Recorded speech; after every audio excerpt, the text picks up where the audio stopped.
Bonjour! Welcome back to another episode of Online Teaching with Jay. In the last episode, I talked to you about two strategies to take online attendance. But what does the rest of the class look like once you're done with that? Well, with only 3 days of online teaching under my belt, I'd like to talk to you about one of the most important aspects of your class, which is simply contact with your students. Now, Anatole France, a famous French writer from the 19th and 20th centuries, claims that 9/10 of education is encouragement. And I have to say, I strongly agree with him on that one. In this time of the COVID-19 pandemic period, it's going to be very, very important for you to keep some type of contact, whether virtual or through WhatsApp, whichever way you choose. Have this contact with your students. And preferably, you'll have some face-to-face contact with the class as a whole, if possible. Now, according to John Medina, in his book Brain Rules, our attention span begins to drop after only 10 minutes. Other sources also claim that a young adolescent's attention span starts to drop after 10 minutes and probably only stretches to 20 minutes. This would also seem to coincide really well with the idea of the 20-minute rule. In other words, focusing on something for only 20 minutes to stimulate you. With that in mind, once you've had your students take their online attendance, or you've asked them to do an online formative assessment so you can check their progress, my suggestion is that you limit any virtual class time to 20 minutes. So far for me, this 20 minutes has included the following breakdown. Number 1, a recap of what we've accomplished prior to this lesson. Number 2, the objectives of the class moving forward. Number 3, a time for each student to share something brief, an answer to a question, a reaction to a topic, something small like that.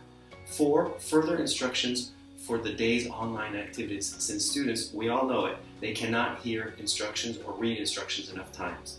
And 5, an opportunity for students to ask any questions about the day or anything they didn't understand.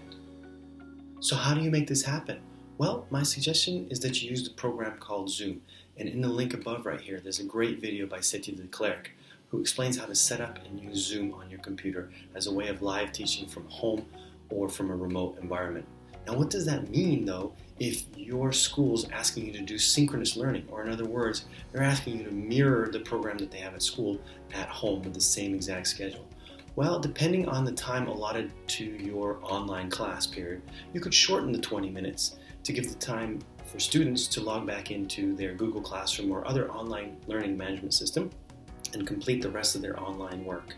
If you have a block period or a longer chunk of time, maybe do 20 minutes at the beginning and then 10 minutes at the end to check back in with the students. But one thing I definitely don't suggest is that you do more than 20 minutes consecutively. Otherwise, you'll certainly lose the attention span of your students. Now, what about classroom management in a virtual environment, I hear you ask? Well, my suggestion is that you send students a clear set of guidelines and expectations on how to manage that environment. For Zoom, you can send your invitations through Outlook, through Google Calendar, and other options, and therefore students should know which specific one to go to in order to look for their online invitation. Number 2, make sure that students understand they should mute their microphone before logging in and joining the session. Number 3, teach students about the different functionalities of Zoom. In other words, how to raise your hand in order to ask the teacher a question, or give a thumbs up, for example, to say, "I'd like to speak." And teach them how to turn on and off their microphone at the beginning and at the end of what they say. Number 4, when the teacher shares their screen, ask students to make sure they stay on that screen and not try and share their own screen. Number 5, tell students to use headphones or earphones rather than use their computer speakers so you can reduce interference in the class. And number 6, maybe include a statement about privacy laws or data privacy so that students understand that recording the session that you're teaching is breaking laws or illegal and that it is not something you expect them to be doing. Okay, thank you very much for joining me for yet another episode of Online Teaching with Jay. In the comments below, I'd love to hear back from you on what strategies and what tools you are using to manage face-to-face time with students in a virtual environment. As always, stay safe, stay inside, wash your hands, practice social distancing, and I'll see you on another episode of Online Teaching with Jay. Au revoir!